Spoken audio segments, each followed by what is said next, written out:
अस्सलाम वालेकुम, मैं हूँ दिन इम्तियाज़ और आप देख रहे हैं तख्ती ऑनलाइन। सोचिए अगर हमारे पास एक ऐसी घड़ी हो जो कायनात के सबसे बड़े राज से पर्दा उठा सके, जिसे हम डार्क मैटर कहते हैं। एक ऐसी घड़ी जो कशिश शकल से 10 खरब गुना कमज़ोर कुव्वतों को भी महसूस कर सके। हम ये जानते हैं कि ग्रेविटेशनल फोर्स या कशिश शकल सबसे कमज़ोर फोर्स है, और अगर उससे भी 10 खरब गुना ज़्यादा कमज़ोर फोर्स को, कुव्वत को वो डिटेक्ट कर सके, तो ये कितनी ज़बरदस्त अचीवमेंट होगी।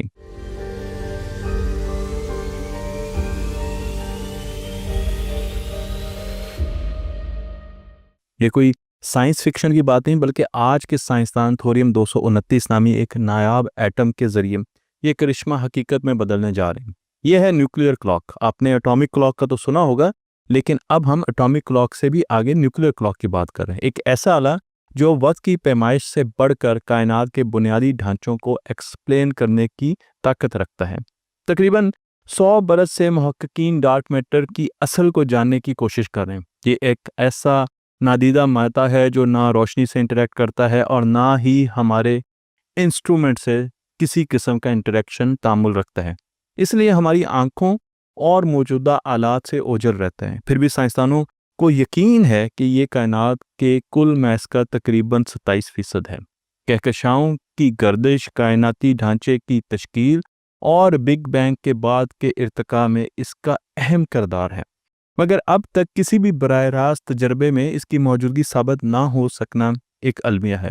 साइंसदानों ने इस मामले को हल करने के लिए बेशुमार तरीके आजमाए। हमने इन पार्टिकल्स को बनाने के लिए accelerator, high speed high energy particle accelerator का भी इस्तेमाल किया, लेकिन ये ज़रात पैदा ना कर सके। ज़ेरे ज़मीन डिटेक्टर्स बनाए जो कि इसकी फर्जी ताबकारी को ढूंढ सके, लेकिन यहाँ पर भी हमें कामयाबी ना हो सकी। लेकिन डार्क मैटर अब भी पर्दे में है। माहरीन का ख्याल है कि ये रोशनी के बजाय मादे की बुनियादी खवास में बारीक तब्दीली पैदा कर सकता है। तो जहाँ पर हम रोशनी पर, फोटॉन्स पर बहुत ज़्यादा जोर दे रहे हैं कि हम डार्क मैटर को देख सकें, वहाँ पर हमें मादे की तब्दीलियाँ, जो मादे की बुनियादी खवास में जो प्रॉपर्टीज़ में तब्दीली हैं, उसको भी देखना होगा। वो भी इतनी नाजुक के मौजूदा आलात उन्हें बराह रास्त मेयर नहीं कर सकते। तो जो चेंजेस मैटर की प्रॉपर्टीज़ में इतनी छोटी हो रही हैं जिसे ये पैदा करता है, लेकिन हम मेयर नहीं कर सकते, उसके लिए फिर हमें सेंसिटिव क्लॉक्स चाहिए। यहाँ आता है न्यूक्लियर क्लॉक। न्यूक्लियर क्लॉक एक आम एटमी घड़ियाल से, जिसे इलेक्ट्रॉन क्लॉक भी कहते हैं, एटॉमिक क्लॉक भी कहते हैं, उससे बहुत मुख्तलिफ होता है। ये बहुत ज़्यादा छोटे पैमाने पर वक्त की तब्दीली को नापता है, जो कि बहुत ज़्यादा दुरुस्त होती है। जबकि एटॉमिक क्लॉक में बरकी मुदाखलत से रीडिंग मुतासिर हो सकती है। इसके बरअक्स अगर घड़ी एटम के न्यूक्लियस पर बेस कर रही हो, तो यहाँ पर किसी किस्म की चेंजेस नहीं आ सकती। तो जब हम एटॉमिक क्लॉक की बात कर रहे हैं, तो हम एटम के इलेक्ट्रॉन की एक्साइटेशन की बात कर रहे हैं, यानी हम न्यूक्लियस के बाहर हैं।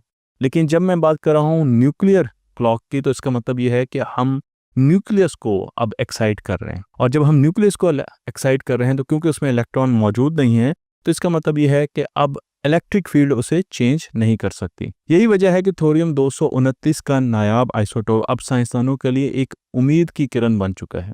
इसका जो न्यूक्लियस है वो उस वक्त एक्साइट होता है जब ये गैमा और एक्स रेज को एब्जॉर्ब करता है। जबकि हमें पता है कि बाहर के एटॉमिक क्लॉक के लिए इलेक्ट्रॉन को, बाहर के जो इलेक्ट्रॉन है उनको एक्साइट करने के लिए रोशनी देनी पड़ती है। विजिबल लाइट एक रेडिएशन है जो कि हम दे सकते हैं। लेकिन अब हमें एक ऐसा आइसोटोप मिला है, जो कि थोरियम का एक ऐसा आइसोटोप मिला है जो कि 8 इलेक्ट्रॉन वोल्ट पर एक्साइट हो सकता है, यानी वैक्यूम अल्ट्रावायलेट लेज़र पर, जो कि बहुत कम एनर्जी रखता है।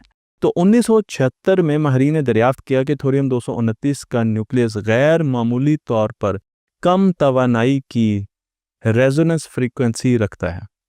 इसका मतलब यह है कि आम लेज़र और कमज़ोर अल्ट्रावायलेट शुआ भी इसे ऑसिलेट करवा सकती हैं। ये एक मुनफरद खसूसियत है। इसे दुनिया की पहली न्यूक्लियर क्लॉक का दर्जा हासिल होता हुआ नज़र आ रहा है। ये उसका उम्मीदवार है, यानी एक झूला है और उसको हम अगर सही वक्त पर धक्का दें और वो ऊपर से नीचे तेज़ी से आए, वैसे ये न्यूक्लियस दो हालतों में ऑसिलेट करता है, एक ग्राउंड स्टेट होती है और एक एक्साइटेड स्टेट होती है, और इसके बीच में ये झूला ऑसिलेट करता है। लेकिन इस झूले की दुरुस्त फ्रीक्वेंसी मालूम करना सबसे बड़ा चैलेंज था। तकरीबन 50 साल तक ये मुमकिन ना हो सका। बिल आखिर गुज़श्ता साल दो बड़ी पेशरफ्त हुई। जर्मनी के नेशनल मेट्रोलॉजी इंस्टीट्यूट पीटीबी ने इसकी निस्बतन दुरुस्त पैमाइश की, और फिर यूनिवर्सिटी ऑफ कोलोराडो ने तो कमाल ही कर दिया। उनकी टीम ने इससे लाखों गुना ज़्यादा बेहतर बना दिया। तो जो उन्होंने पहली टीम ने फाइंडिंग की, उसको भी लाखों गुना ज़्यादा बेहतर तरीके से इन्होंने उस फ्रीक्वेंसी को डिटेक्ट किया। ये संग मील वो बुनियाद है जिस पर मुस्तकबिल की न्यूक्लियर क्लॉक की घड़ी बनने जा रही है। अब सवाल ये पैदा होता है कि ये घड़ी डार्क मैटर का सुराग कैसे लगाएगी। साइंसदानों के मुताबिक अगर डार्क मैटर वाकई इर्द गिर्द मौजूद है तो उसकी वेव नेचर एटमी मास में नहायत बारीक तब्दीलियां ला सकती हैं, और अगर हम ये तब्दीलियां किसी तरीके से डिटेक्ट कर लें, ये तब्दीली न्यूक्लियस की रेजोनेंस फ्रीक्वेंसी में आर्जी ताश ऑसिलेशन पैदा कर सकती है। यानी घड़ी की सुई में वो नाजुक आर्ताश आएगा जिसे मौजूद घड़ियां महसूस नहीं कर सकती। एटॉमिक क्लॉक वो चेंजेस नहीं कर सकता, लेकिन न्यूक्लियर क्लॉक उस चेंज को देख सकता है। मगर थोरियम 229 पर मबनी न्यूक्लियर क्लॉक इस आर्ताश को पकड़ सकता है। प्रोफेसर क्लाड पेरेज ने और उनकी टीम के मुताबिक ये तरीका इतना हसास है कि ये कशिश शकल से 100 मिलियन 10 करोड़ गुना कमज़ोर कुव्वतों को भी नाप सकता है। डॉक्टर वुल्फ्राम का कहना है कि हमें सिर्फ फ्रीक्वेंसी में तब्दीली नहीं देखनी, बल्कि पूरे स्पेक्ट्रम में हरकत को मॉनिटर करना है कि पूरे स्पेक्ट्रम में क्या चेंजेस आ रही हैं। अगर हम कामयाब हो गए, हमसे मुराद साइंसदान इंसानियत कामयाब हो गई, तो पहला मौका होगा जब हम डार्क मैटर के असरात को बराह रास्त देख सकेंगे। एक इतना बड़ा राज जो कई दहाइयों से चलता आ रहा है, हम उसके बारे में खोज लगा सकेंगे। इस घड़ी की इफादियत सिर्फ डार्क मैटर तक महदूद नहीं। अगर ये तैयार हो गई तो ज़मीन और खला में नेविगेशन, कम्युनिकेशन सिस्टम्स और उसके साथ बहुत सी तिब्बी जगहों पर भी ये इस्तेमाल होगी। इसके अलावा फिज़िक्स में, तबीयात में भी इसका बहुत ज़्यादा इस्तेमाल होगा और तहकीक में बहुत काम आएगी। यहाँ पर मैं आपको ये भी बताता चलूँ कि हमारे जो एटॉमिक क्लॉक है वो ऑलरेडी जीपीएस की बुनियादी रीढ़ की हड्डी है, तो न्यूक्लियर क्लॉक उससे भी आगे जीपीएस को ले जाएगा। मगर न्यूक्लियर क्लॉक इनसे 1 लाख गुना ज़्यादा दुरुस्त नेविगेशन रेजोनेंस हमें देगा। मगर न्यूक्लियर क्लॉक इनसे 1 लाख गुना ज़्यादा दुरुस्त हो सकता है, और यही दुरुस्तगी हमें कायनात के छुपी हुई परतों को बेनकाब करने के काबिल बना सकती है। आखिर में ये सवाल मेरे जहन में गूंजता है कि क्या ये घड़ी डार्क मैटर के राज खोलने में कामयाब होगी? क्या ये हमें बता सकेगी कि कायनात का वो 27% हिस्सा जो आज हमें नज़र नहीं आता असल में है क्या? शायद जल्द ही हमें जवाब मिल जाएगा, और जब वो लम्हा आएगा तो हमारी कायनात की तस्वीर हमेशा के लिए बदल जाएगी।